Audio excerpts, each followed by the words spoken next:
Bem-vindos ao Horizonte Espírita, o podcast para quem pensa o espiritismo fora da caixa.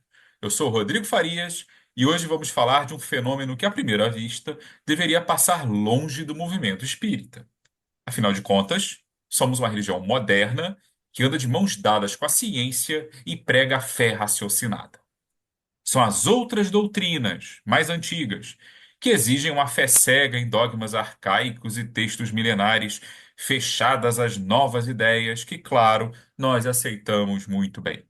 Afinal, o Espiritismo, abre aspas, não é a religião do futuro, mas o futuro das religiões. Não é assim? Mas será que essa visão é real? Estamos nós, os espíritas, tão imunes assim aos males que acometem outras fés? Para conversar conosco sobre isso, estou aqui hoje com Fábio Fortes, da Sociedade Espírita Primavera de Juiz de Fora, Minas Gerais. O Fábio publicou este mês, no site do Instituto de Difusão Espírita de Juiz de Fora, o artigo Ortodoxia e Fundamentalismo Religioso no Movimento Espírita. E é também coautor do livro Jesus segundo o Espiritismo, publicado pela própria Primavera em 2018. Fábio Fortes, seja bem-vindo ao Horizonte Espírita. Muito obrigado, caro Rodrigo. Saudações a todos os ouvintes do Horizonte Espírita.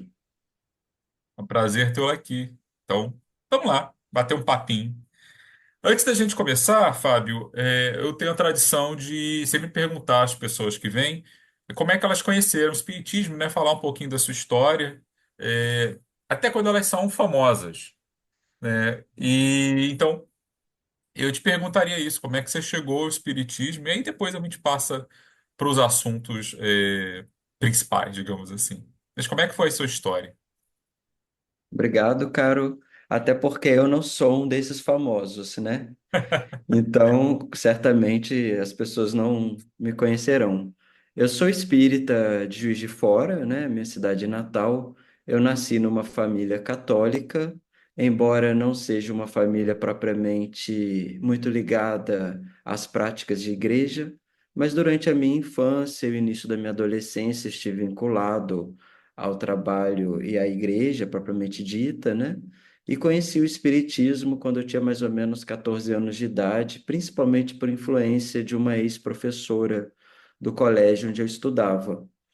E então, tão logo eu conheci o Espiritismo, eu comecei a participar do movimento de juventude, de mocidade, me tornei logo na sequência evangelizador, coordenador de mocidades, trabalhei durante muitos anos no campo da divulgação doutrinária, enfim, mais recentemente participando da Sociedade Espírita Primavera, que é uma casa espírita fundada em 2017, aqui na nossa cidade. Me permita dizer que eu adorei esse nome. Geralmente os nomes de casas espíritas são bem sem graça, né? Fulano de tal, Zequinha não sei das quantas, e aí Primavera tem todo dá um apelo Pois, assim diferente que eu acho que combina com o espiritismo, na verdade. Né? Que quem dera tivesse mais casas espíritas com nomes mais poéticos também. Até tem uma ou outra, mas é meio raro. Eu realmente achei inspirador o nome do lugar, assim. Meus parabéns pela iniciativa, a casa, por isso. obrigado, cara. Conforme a gente estava conversando antes, se eu fosse fundar uma casa espírita, acho que eu batizaria de outono ou inverno, porque aqui no Rio de Janeiro realmente é um negócio importante. Mas primavera me inspira luz, perfume, grandes campos. Acho uma boa sacada. Bom, então, feitas as apresentações, né? O que que motivou seu artigo? E antes de você responder, me permita dizer que você conseguiu botar em palavras muitas coisas que eu sempre quis dizer, mas eu acho que você disse melhor e de forma muito melhor organizada, né? E, enfim, então falemos do seu artigo, né, que saiu esse mês. Pessoal que ainda talvez não tenha tido a oportunidade, vou botar depois o link na descrição do episódio, né? Ou um dos links, vou botar o original que você me mandou, porque agora ele já repercutiu, está sendo reproduzido por aí. Mas enfim, o que que te levou a escrever esse texto e com essa abordagem? Afinal de contas, a gente tem fundamentalismo no Espiritismo? Vou começar abordando a minha motivação para a escrita desse texto e talvez a gente possa tentar responder a segunda pergunta também. Na verdade, ano passado eu fui convidado para participar de uma iniciativa ligada a alguns companheiros do movimento espírita daqui de Juiz de Fora, do espírita.info, que chama Temas Espíritas em Debate, em que eles elegem alguns temas assim mais polêmicos ou mais críticos e convidam para que algumas pessoas discorram e discutam e dialoguem sobre esse tema. E na ocasião eu tinha proposto esse tema justamente em razão de uma inquietação que eu já tenho há alguns anos em relação ao nível geral de consciência crítica do movimento espírita. O que eu quero dizer com isso? Muito embora na percepção majoritária dos espíritas predomine a ideia que o espiritismo não é uma religião, porque, afinal de contas, o espiritismo seria uma doutrina filosófica com consequências morais e também uma metodologia científica. Paradoxalmente, muitos desses espíritas que recusam a ideia de religião adotam posturas, pontos de vista, perspectivas que são perfeitamente datados na história das religiões, que dizem respeito a uma perspectiva de compreensão dogmática da sua própria fé. Então, me parece um contrassenso que, por um lado, se recuse o título de religião e ainda mais o título de um sistema dogmático para o espiritismo, mas o comportamento que se manifesta nos discursos, nas práticas, é de um sistema altamente dogmático, em que você tem princípios que são inquestionáveis, que devem ser admitidos, que não podem ser repensados, não podem ser alterados. Então, esse dogmatismo, que é típico da história das religiões e particularmente das religiões cristãs, me parece também estar presente no movimento espírita. Então, é um certo desconforto que eu tinha em relação a isso. E, por outro lado, particularmente, pessoalmente, eu tenho me dedicado muito recentemente a estudar a filosofia das religiões. E, em segundo lugar, teologia do cristianismo. Então, esses estudos para fora, digamos assim, das referências bibliográficas puramente espíritas, foram me conduzindo a uma perspectiva cada vez mais aberta e ecumênica do fenômeno religioso e desse processo de apreensão do absoluto que é característico de toda experiência religiosa, inclusive espírita. Então, são esses dois elementos que eu tentei articular no artigo que eu escrevi, para chamar atenção, né? Para aumentar, digamos assim, a nossa consciência sobre a natureza desse discurso que compõe o que nós chamamos a doutrina dos espíritos, que é um discurso que tem características certamente religiosas, para o bem e para o mal, e que nós deveríamos, né, como pessoas que cultivam e que abraçam essa doutrina, ter uma consciência maior sobre os riscos, né, que representam, por exemplo, uma perspectiva mais fundamentalista ou mais ortodoxista da experiência religiosa no campo do espiritismo. Isso é uma percepção que eu tenho há muito tempo também, e eu acho Kardec, em uma certa passagem, eu não me lembro mais em que livro foi, ele fala algo assim, né, acho que é no Céu e Inferno, enfim, em que ele fala do espetáculo singular de ver um desencarnado dizer que não está morto, algo assim.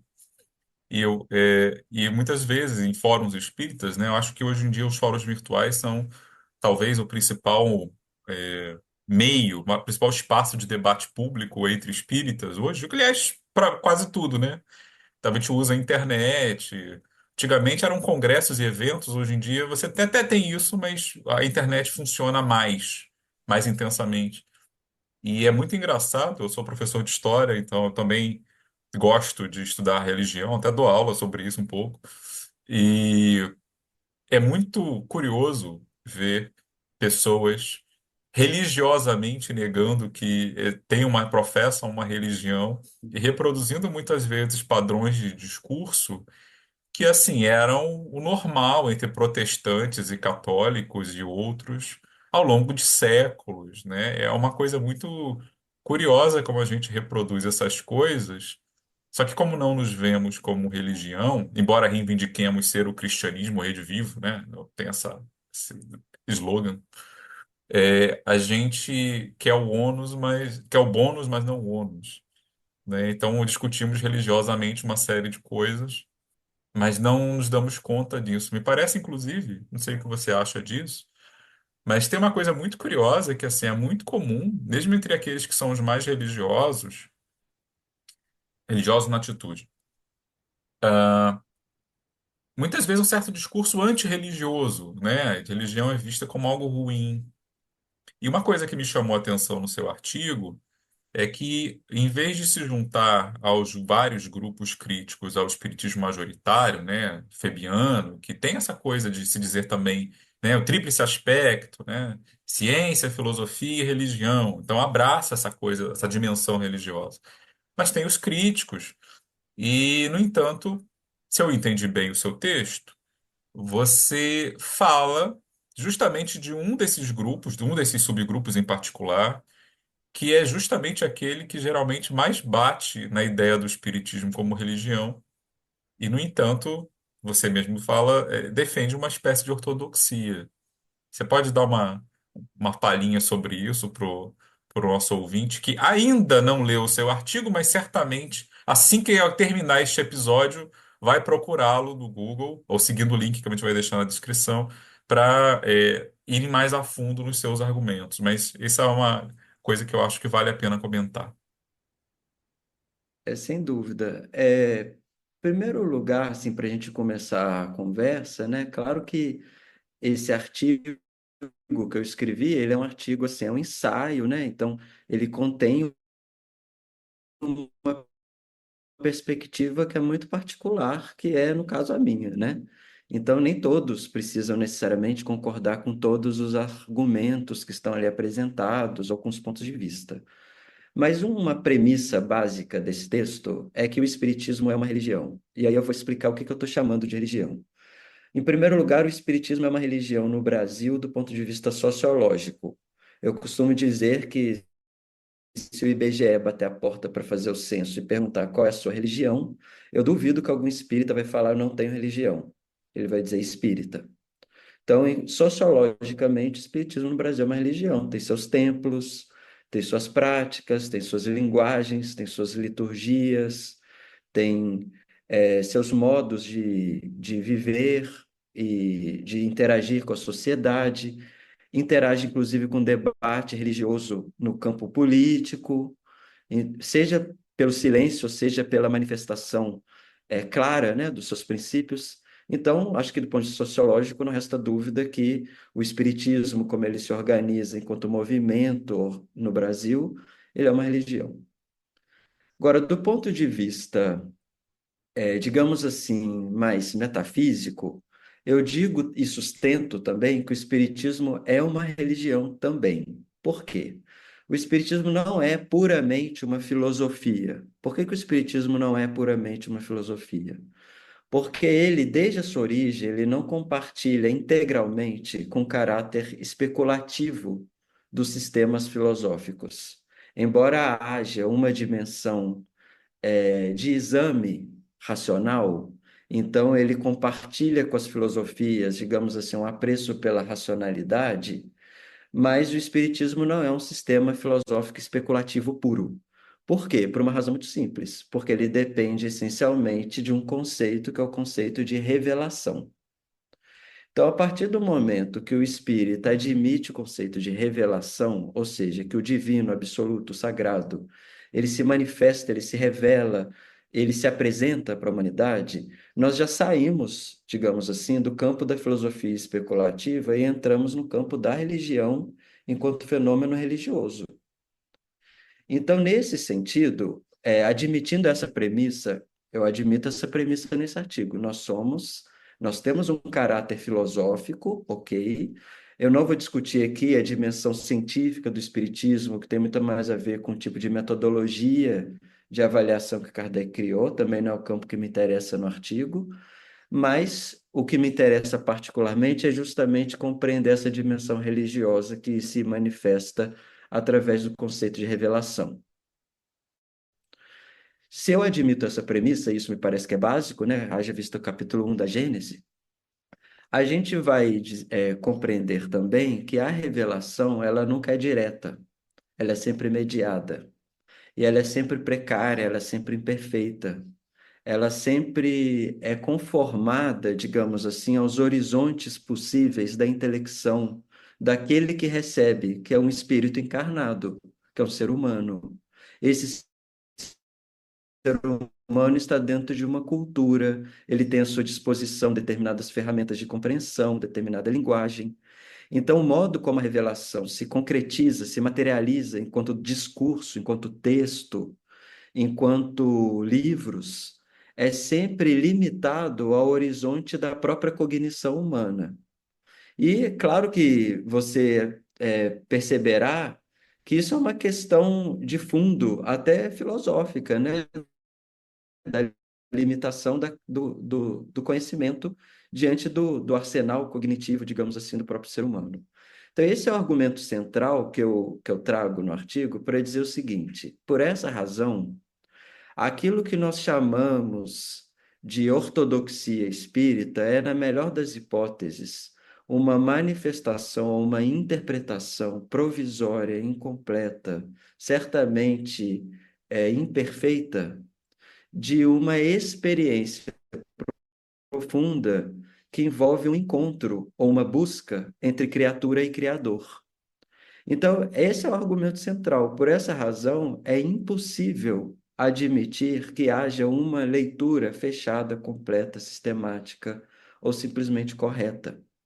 Então, visto nesse sentido, a obra de Kardec, embora ela seja fundadora, ela não é a formulação final dessa revelação espírita. E isso me parece estar de acordo com um dos princípios dessa própria manifestação espírita, que é seu caráter progressivo. Então, nesse sentido, uma perspectiva ultradogmática ou sistemática do espiritismo é totalmente incoerente. Então, assim, diante dessa constatação de que a nossa relação com o sagrado é sempre perfeita, mediada e tal, culturalmente situada, histórica, me parece que o mais racional é a gente admitir uma postura de maior abertura e até de um certo ceticismo, assim, relativo ao que se apresenta como novo, mas também às interpretações que se consolidaram em relação a essa tradição, porque muda. E isso não acontece só com o espiritismo, isso acontece com todas as religiões. Acho que no artigo eu chego a mencionar também na experiência cristã. Se a gente pensa assim, o que é ser cristão hoje, digamos assim, fora do campo do espiritismo, o que um cristão católico, por exemplo, entende como ser cristão depois, por exemplo, do Concílio Vaticano II e depois da Reforma Protestante, é essencialmente diverso do que seria ser cristão na Idade Média ou no período apostólico dos primeiros cristãos. Então, assim, me parece que nós espíritas temos que entender essa dimensão que é típica de qualquer fenômeno religioso que se compreende, né, nessa relação com uma revelação. Não sei se eu fui claro, Caro, na minha resposta agora, mas é por aí que eu desenvolvi meu artigo. Você está me dizendo, então, que, digamos assim, a revelação espírita, ela não é, ao contrário do que muita gente pensa, uma coisa 100% objetiva. Ela não é como geometria.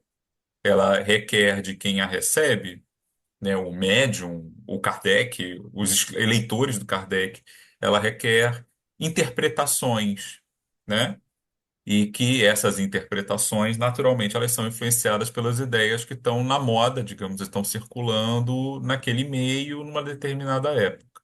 Ou seja, a revelação espírita, como a gente diz na história, ela é histórica, nesse sentido de que ela é mutável, não é isso? Exatamente.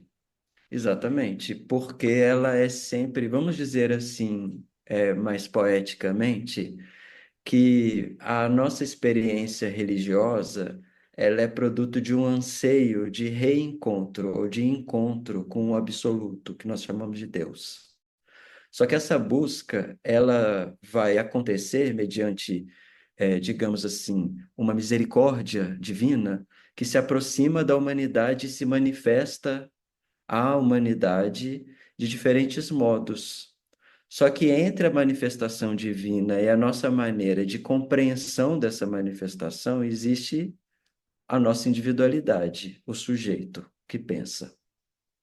Então, trazendo aqui para o campo concreto da doutrina espírita, como que se deu essa revelação espírita? O Arthur Conan Doyle, lá no livro A História do Espiritualismo, ele fala que houve uma invasão organizada dos espíritos, né?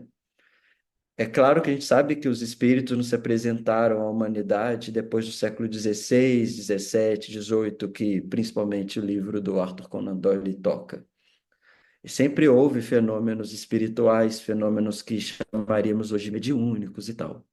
Mas no caso do espiritismo moderno, especialmente do espiritismo kardecista, o kardeciano, o francês, como quiser chamarmos, isso foi a essência dessa manifestação, dessa revelação. Foi inclusive o método pelo qual essa revelação se apresentou para a humanidade.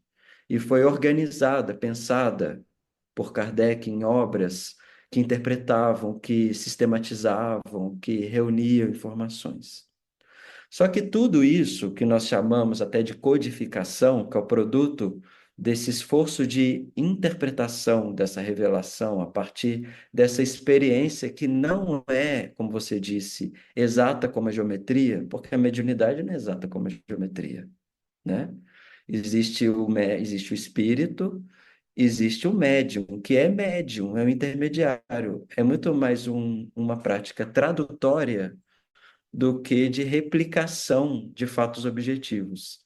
Então, todo o resultado desse esforço, que culmina no edifício de uma coleção de obras, que nós chamamos de codificação, é tão somente isso, uma interpretação de pessoas, de espíritos, que tiveram a experiência dessa revelação mediada pela mediunidade.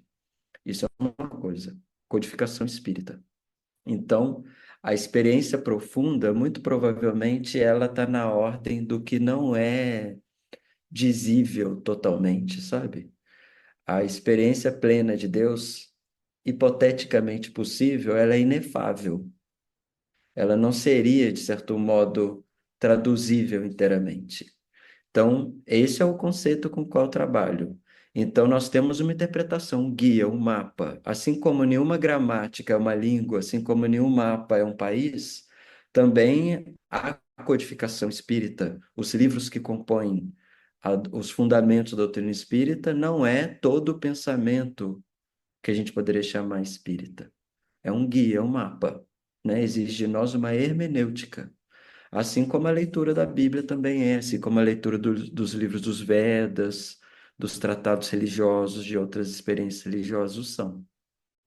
É, basicamente é o que Kardec mesmo faz quando ele examina trechos bíblicos, né? Ele sempre faz referência à época, aos conceitos, às limitações das ideias. Então, na verdade, o que me parece que você está fazendo, você e muita gente, né? Diga-se, né? O que você está fazendo é basicamente fazer com o próprio Kardec o que ele fazia com as outras revelações que ele tinha notícia, é situá-las em seu tempo, época, conceitos, limitações, sem fechá-las em coisas estanques, né?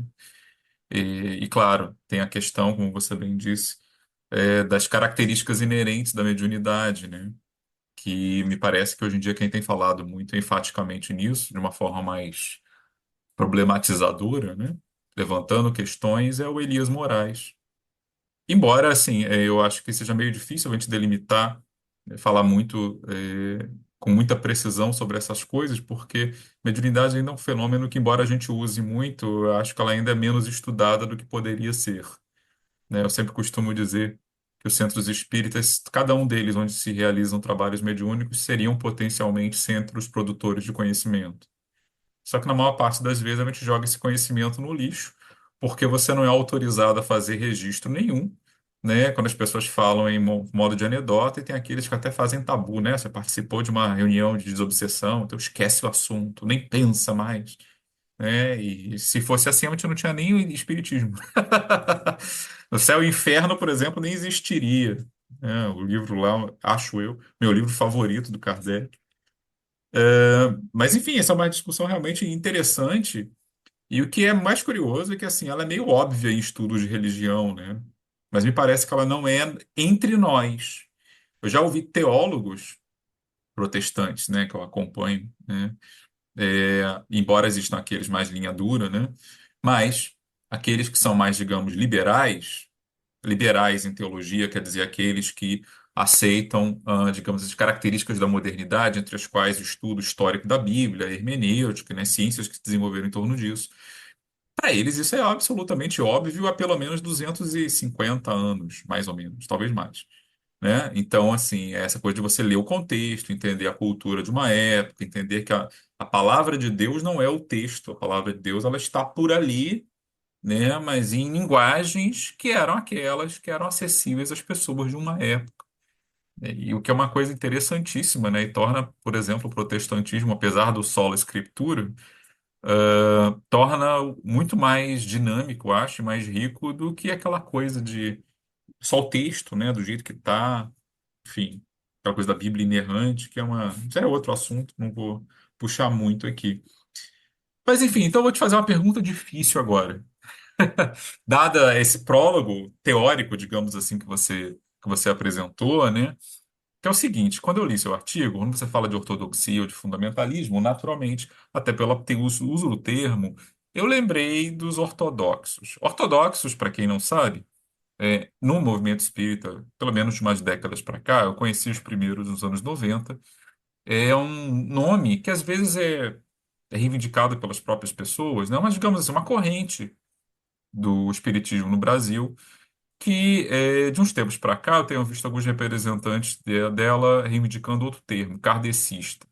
Kardecista também é um termo problemático, né? Durante décadas eu ouvi as pessoas dizendo é espiritismo, não pode dizer kardecismo, kardecismo está errado porque personaliza a doutrina dos espíritos, né, de Kardec, papapá, papapá, papapá. Embora eu mesmo usasse quando tinha que explicar para alguém que não tinha a menor ideia do que é espiritismo, por que que o que eu fazia não era candomblé, digamos, que é o que geralmente as pessoas. No Brasil, o termo é confuso, né? Por razões históricas. Mas, enfim, os ortodoxos defendem, então, tratar Kardec como uma base muito sólida e uma base, digamos assim, tudo é referente a Kardec. Então, nos fóruns espíritas, é muito comum. Como é que você reconhece um ortodoxo? Alguém cita André Luiz, ele protesta, né? Alguém cita os médiuns brasileiros, né, que ajudaram a formar o que a gente chama de um espiritismo da FEB, no espiritismo majoritário, né? Tudo que vem depois de Kardec, muitas vezes é questionado, e questionado de uma forma até um tanto lembra muito os protestantes discutindo com católicos, né? Os católicos aceitam a tradição da igreja além da Bíblia. Os protestantes requerem apenas a Bíblia. Aí ficam naquela história, né? Se você não está no texto, você não pode afirmar, não tem o mesmo valor. Enfim. E aí também, um dos pontos que os ortodoxos levantam muito, essa pergunta está longa, né? Então eu vou acelerar. Os ortodoxos falam muito do risco de distorções ou deturpações doutrinárias, né? Eles acham, muitas vezes, às vezes implicitamente, às vezes explicitamente, que o espiritismo brasileiro é uma distorção do espiritismo de Kardec, que era o espiritismo verdadeiro e que deveríamos retornar a ele. Usam muita expressão, inclusive pureza doutrinária, que é também título de um livro do Ari Lex. Para você, Fábio, qual seria o limite para essa diversidade de visões que podem existir dentro do espiritismo, que é um ponto que você fala no artigo também, sem que a coisa fique tão plural que se perca completamente? Quer dizer, qual é o limite para você ter variações e algumas divergências secundárias, mas sem que a coisa se descaracterize por completo e deixe de ser algo que seja reconhecível como espiritismo? Existe um limite, um critério na sua visão? Eu costumo, acho que eu chego também a mencionar no artigo, que a gente pode pensar que existe, digamos assim, um conjunto de princípios que, como princípios, não podem ser alterados, senão eles deixariam de ser princípios, né? Então, a crença em Deus, a pluralidade das existências, a comunicabilidade dos espíritos, o livre-arbítrio, a ideia de evolução dos espíritos, entre alguns outros princípios, são princípios. Então, esses fatores, ele é metafísica, né? Se não aderirmos a esses princípios, poderíamos dizer que não somos espíritas. Então, a gente teria um outro sistema de pensamento. Mas buscar, assim, digamos, uma crítica, uma reflexão atenta, rigorosa, sobre obras, sobre contribuições que se dizem espíritas, à luz desses princípios, em busca de uma experiência mais autêntica, mais rigorosa, é um movimento saudável, né? O exercício da racionalidade, assim como a gente poderia fazer isso no campo do cristianismo, né? Se a gente elege determinados princípios e concorda com eles, aquilo que fere esses princípios, a gente poderia dizer que não é cristão. Então, digamos que a gente eleja o princípio da solidariedade ou do amor ao próximo como princípio cristão. Então, qualquer discurso que se diga cristão e que vá na contramão do princípio do amor ao próximo, a gente poderia dizer que não é cristão. Mas isso é resultado de um exercício crítico. Isso eu acho positivo. O que eu não acho positivo é quando você extrapola um pouco uma reflexão crítica sem que se perceba em prol da defesa é, absolutamente exclusiva de um sistema fechado. Então, vamos lá, de forma bem concreta. Os princípios me parecem que estão claros na codificação kardeciana, mas a edificação que se faz a partir desses princípios, com consequências teóricas no Espiritismo, que dizem respeito, por exemplo, ao mundo espiritual. Isso não são princípios, isso são discussões, são propostas, são hipóteses, né, que são trazidas. Isso é rico na obra de Kardec. O próprio Kardec diz isso. Muitos pontos, por exemplo, na Gênese, quando ele vai explicar milagres, os chamados milagres do Evangelho, ele é claro dizendo, olha, poderemos pensar hipoteticamente que esse milagre resulta de um tipo específico de manipulação fluídica. Kardec coloca nos termos da hipótese, não nos termos do princípio. Se a gente transforma esse conjunto de hipóteses em pilares dogmáticos, sistemáticos, e a gente fecha um sistema teórico a partir dos limites da própria obra kardeciana, nós temos dois problemas. O primeiro problema é que tudo aquilo que é desenvolvimento posterior, que é especulação, que é hipótese, e que vem do desenvolvimento histórico natural do espiritismo, inclusive em solo brasileiro, isso vai ter que ser rechaçado. E aí vem esse movimento que você fez alusão, por exemplo, das pessoas hoje em dia recusarem a obra do André Luiz, por exemplo, ou do Emmanuel. Não estou falando que a gente deva admitir simplesmente todas essas obras. Eu estou apenas criticando qual que é a razão pela qual a gente excluiria peremptoriamente qualquer desenvolvimento posterior. E na minha compreensão é a ideia de que você fecha um sistema com a obra do Kardec. Então, o primeiro problema é esse. Então, você não evolui, você não avança, você fica preso a esse passado. E o segundo problema, que também, na minha opinião, é bastante grave, é que você precisa comprar todas as hipóteses presentes na obra do Kardec, inclusive as problemáticas, porque o sistema está fechado. E lendo a obra do Kardec, há questões, há posições que merecem ser repensados à luz do desenvolvimento histórico, à luz do desenvolvimento cultural, à luz do desenvolvimento da própria doutrina espírita. Essas questões que merecem ser repensadas são várias.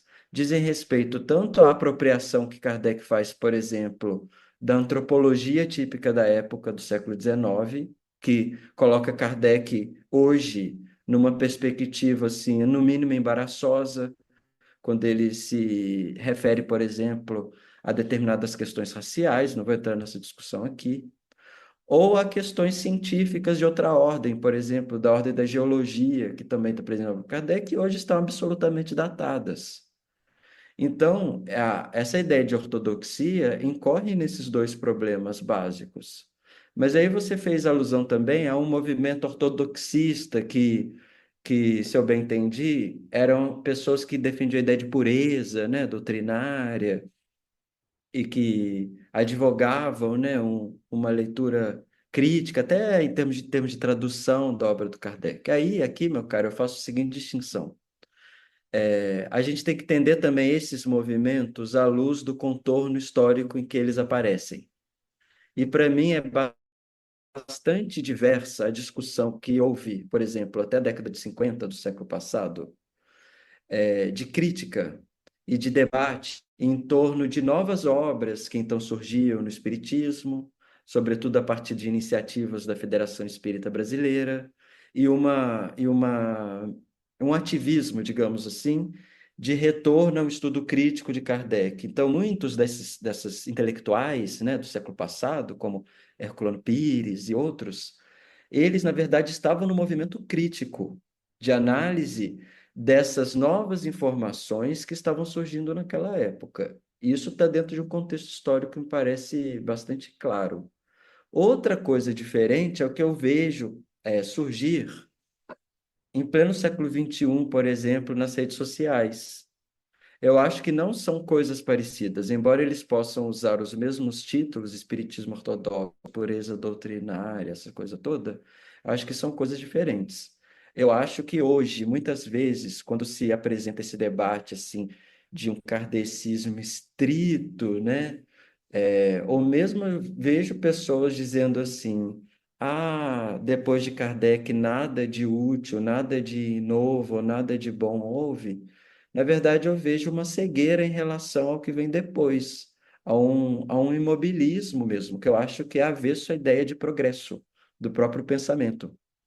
E também que acaba tendo como premissa aquilo que eu comentei há pouco, a ideia de que você possa ter uma revelação plena, completa, absoluta e direta, né? E tudo depois é deturpação. Então, eu não acho que é isso. Eu acho que tudo que vem depois no Espiritismo, há coisas muito boas, há coisas que merecem ser repensadas, mesmo descartadas, mas a gente deve manter a abertura para pensar também o Espiritismo nessa evolução histórica dele.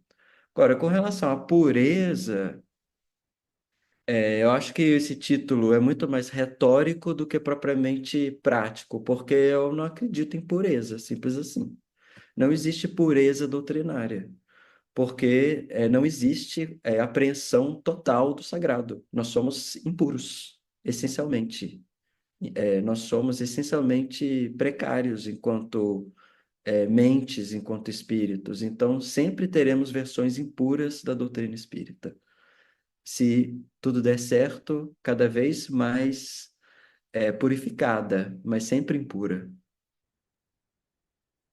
O que eu acho engraçado pensar em pureza doutrinária, considerando-se que o espiritismo mesmo ele nasceu influenciado por um monte de outras ideias e doutrinas, né? Do positivismo, do mesmerismo, do próprio cristianismo, da forma como Kardec se apropriou, né?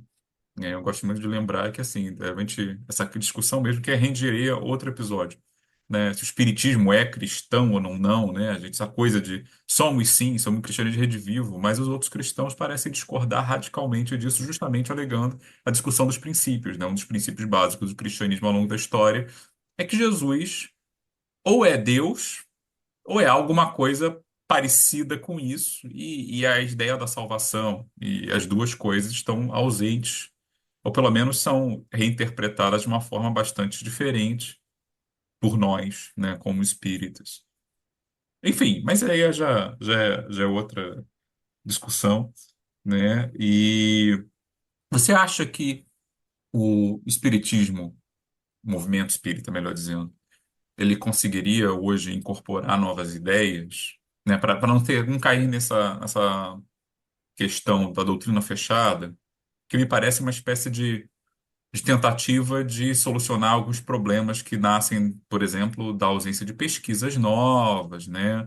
Talvez uma reação a algumas características que o Espiritismo adquiriu no Brasil, que é meio que uma sacralização de certos outros escritores pós-Kardec, né? Chico Xavier, o Divaldo, em menor grau, acho que a Ivone, né? Mas que é tudo tratado como textos revelados prontos e perfeitos, né? Você não questiona, né? Experimenta, eu acho que o ouvinte que duvidar disso entra em qualquer fórum espírita suficientemente grande e questione qualquer coisa escrita por um desses autores e veja o que acontece na média, né? Mas me parece que realmente não resolve, né? Você só retroage o problema. Você tá, Chico não serve, mas Kardec sim, mas então Kardec tem que ser comprado no pacote, né? E aí realmente surgem vários problemas, como você bem citou. Mas, a seu ver, como é que a gente faria, então, para lidar com informações novas? Hoje, por exemplo, eu vejo, às vezes eu participo de fóruns ainda espíritas, e às vezes vejo pessoas citando, pedindo informações ou citando obras que eu nunca ouvi falar, né? Tem uma maçaroca absurda de livros saindo, a grande maioria deles literários, né? De médiuns que eu nunca ouvi falar também, e com conceitos, às vezes, um tanto, a meu ver, né? Eu tô ficando velho, né? 45 anos, já tô idoso para os padrões do século XXI, que eu absolutamente nunca ouvi falar. E como é que se controla isso? Quem é que faria, então, a curadoria, digamos assim, dessa distinção que você mencionou, do que deve ser descartado, do que ainda pode ser aproveitado, do que pode ser incorporado? Como é que se faz isso num movimento que não tem Vaticano, digamos assim, né? Não tem um Papa para fazer, não tem mais Kardec, que bem ou mal, na França, pelo menos, exercia esse papel enquanto viveu. Como é que, como é que se resolve isso? Ou não se resolve?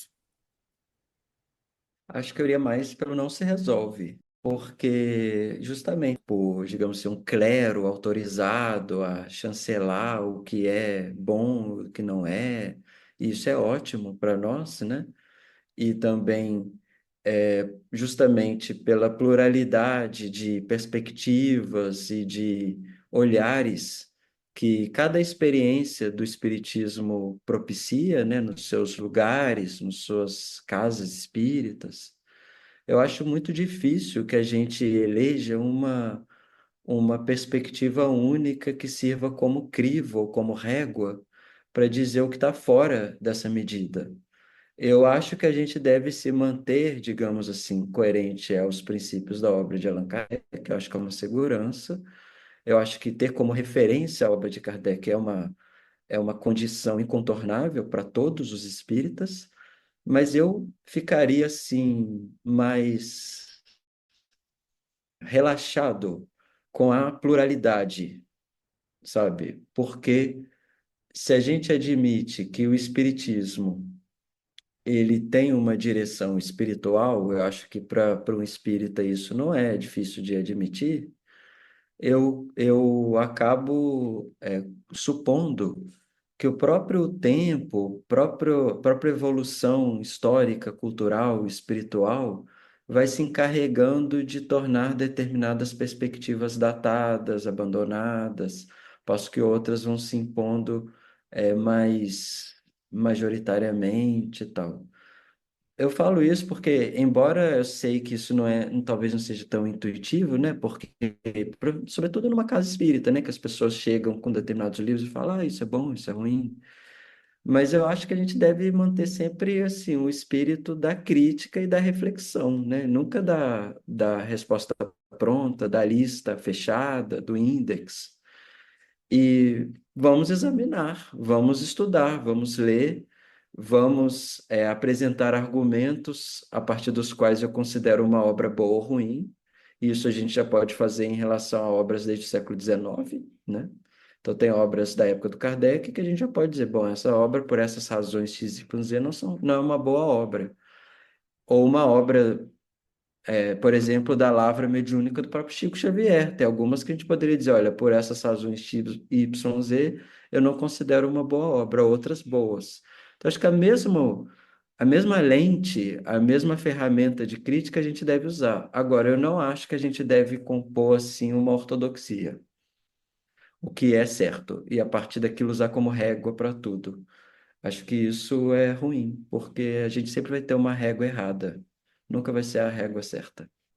Bom, e para não dizer que eu não falei de flores, né, e já nos encaminhando para a nossa parte final, mas eu não poderia deixar de mencionar, né, saindo um pouco do assunto menos agradável para o mais agradável, né, você é coautor de uma obra muito interessante, né, Jesus segundo o Espiritismo, né, que você gentilmente, inclusive, me mandou o exemplar há um tempinho atrás, eu agradeço. E eu fiquei curioso, então, porque assim, é uma obra. Ela me pareceu muito didática, né? Isso não é tão comum. A gente fala tanto de Jesus no movimento, mas livros sobre Jesus, que não sejam historinhas mediúnicas, que são tomadas ao pé da letra como relatos históricos, né? Obras analíticas sobre Jesus, eu não acho que sejam tantas. Curioso, né? Então eu queria te perguntar, né? Qual é o diferencial desse trabalho e por que que vocês resolveram escrevê-lo? Porque eu achei realmente uma obra bem diferente do que eu conhecia até aqui. Agradeço pela menção a esse livrinho, que eu tenho um enorme carinho por ele, não somente pelo produto, isso aí os leitores vão julgar, mas pelo processo. Esse livro ele foi resultado de um grupo de estudos que tínhamos no ID, na época eu frequentava o Instituto de Difusão Espírita, em Juiz de Fora, em que a gente se propôs a investigar basicamente assim, qual que era a visão espírita de Jesus. Então, nós nos debruçamos sobre a literatura espírita o máximo que conseguimos, né, porque ela é gigantesca, para tentar entender quais são os signos, quais são os sentidos, quais são os conceitos que a literatura espírita, especialmente kardeciana, traz sobre Jesus. Então, o que nos guiou na concepção da obra foi a declaração que Kardec faz no Evangelho segundo o Espiritismo, que lá na sua introdução, que ele fala sobre a vida de Jesus, se poderia falar sobre a infância, sobre a história, mas nós vamos nos deter aqui sobre o aspecto moral, diante do qual não há discordância e tal. Então, Kardec, ele vai examinar no Evangelho segundo o Espiritismo, basicamente, o desdobramento ético da mensagem de Jesus a partir de passagens selecionadas do Sermão da Montanha, fazendo uma ponte com princípios espíritas. Esse é o Evangelho segundo o Espiritismo. Então, nós queríamos ver que, apesar de Kardec ter se debruçado sobre isso, na literatura espírita você tem vários elementos que dizem respeito às outras partes da experiência de Jesus. Então, nós fomos tentar entender essa linguagem, essa figura, essa representação de Jesus segundo o Espiritismo. Então, primeiro nós fizemos um estudo sobre os consensos assim mais importantes sobre o que seria o Jesus histórico, né, que é o primeiro capítulo. Depois a gente discute um pouquinho sobre como que essa imagem de Jesus ela se apresenta de forma bem diferente de acordo com algumas religiões. E depois, os outros capítulos, a gente vai falar sobre Jesus homem, Jesus de carne e osso, Jesus na cultura, na sociedade, Jesus espírito, a dimensão pedagógica, enfim. Então, são aspectos que a gente foi organizando para a gente pensar Jesus hoje. Mas você tem razão, não é uma obra que se propõe a ser um tratado sobre Jesus, não é uma obra que vai também fazer uma análise sistemática, exaustiva, é uma obra didática. É uma obra de introdução, é uma síntese, né, que a gente quis fazer. Me ocorreu agora aquela obra, essa obra é perfeita para fazer um curso dentro da Casa Espírita, assim, né? Eu tava pensando aqui, já estava quase vindo o plano de aula na cabeça, assim, a programação da coisa, talvez. Tá aí uma ideia. Se eu tiver com mais tempo ano que vem, pode ser uma coisa para pensar, porque realmente falta isso, né? As pessoas ainda leem, sei lá, Boa Nova como um relato jornalístico, mas sabem pouquíssimo, por exemplo, sobre Jesus histórico, sabem pouquíssimo sobre problematização de passagens dos evangelhos, né? Embora o Kardec dê umas pinceladas aqui e ali, mas ele dá umas pinceladas com conhecimento de 1860 e alguma coisa, né? Muita coisa de lá para cá mudou. E eu queria, inclusive, agradecer a vocês que vocês puseram uma coisa no livro que eu já tinha lido antes, muito tempo atrás, mas tinha esquecido completamente. Há quase 30 anos eu li um livro do Carlos Embaçaí Filho, que ele mencionava aquela história de o Espírito da Verdade não ser Jesus, né, mas ser, acho que Platão. Acho que era isso que ele dizia. Ou Platão ou Sócrates, uma coisa assim. E vocês, ainda que brevemente, vocês mencionam eh, possíveis objeções para a identificação do Espírito Verdade com Jesus. Como quase ninguém mais lembra de ler as instruções práticas, né, para as manifestações do Espírito, eu já acho que esse é o livro que vocês citam, que falaria do Espírito Verdade como um filósofo antigo e não como Jesus. Todo mundo só lembra das mensagens comuns que tem no livro dos médiuns com a assinatura de Jesus e como Espírito Verdade no Evangelho segundo o Espiritismo. Então ficou essa coisa de Jesus, Espírito Verdade, como iguais e ninguém mais questiona, mas foi legal você ter lembrado dessas, não sei se contradições, mas digamos assim, indicações divergentes que você encontra na própria, na própria obra kardeciana, né? É, fazendo com que coisas que a gente dava como meio que certas não pareçam mais tão certas assim. Eu acho isso absolutamente fascinante. Bom, então, para encerrar, Fábio, você gostaria de fazer alguma consideração final para os nossos ouvintes? Não, Rodrigo, eu só gostaria realmente de agradecer a você pela oportunidade de estar aqui falando com o Horizonte Espírita, e agradecer muito particularmente pelo próprio podcast que eu acompanho há anos, desde 2020. 2020, em plena pandemia, eu estava fazendo um pós-doutorado na Bélgica e eu ouvia o podcast, foi quando eu descobri o podcast e me serviu muito, assim, naqueles momentos difíceis, até meio de solidão que eu me encontrava naquele contexto. Então, eu sempre gostei muito das reflexões que vocês propuseram, propõem, e para mim é uma honra poder estar aqui com vocês. Muito obrigado. Uau! É o primeiro ouvinte internacional, pelo menos do que eu fiquei sabendo. Valeu! Naquela época. 2020, poxa vida, 2020 já éramos cinco, nossa. Como o tempo passa. Eu até me vejo aqui na cabeça os episódios da época. Uau! 2020 parece que foi uma eternidade atrás, né? O que que uma pandemia não faz na memória da gente? Bom, então, eu te agradeço muitíssimo por ter vindo, Fábio. Sinta-se já pré-convidado para voltar outras vezes, né? Agora que a gente já se conhece. Foi realmente um prazer, obrigado mesmo. E agradeço ao Eric, que foi quem primeiro me falou de você e do seu grupo. Então, eu tive o prazer de conversar aqui com Fábio Fortes, da Sociedade Espírita Primavera, de Juiz de Fora, Minas Gerais, e coautor do livro Jesus segundo o Espiritismo. Fábio, mais uma vez, muito obrigado. E aproveito para lembrar que o Horizonte Espírita está disponível nas principais plataformas de podcast e também tem o perfil no Instagram, Horizonte Espírita, tudo junto, e também um canal no YouTube. Nosso e-mail de contato é horizontespírita2, tudo junto, @gmail.com. Estamos ali abertos a críticas, sugestões e o que mais vocês que nos ouvem quiserem nos dizer. E a todos, um muito obrigado e até a próxima.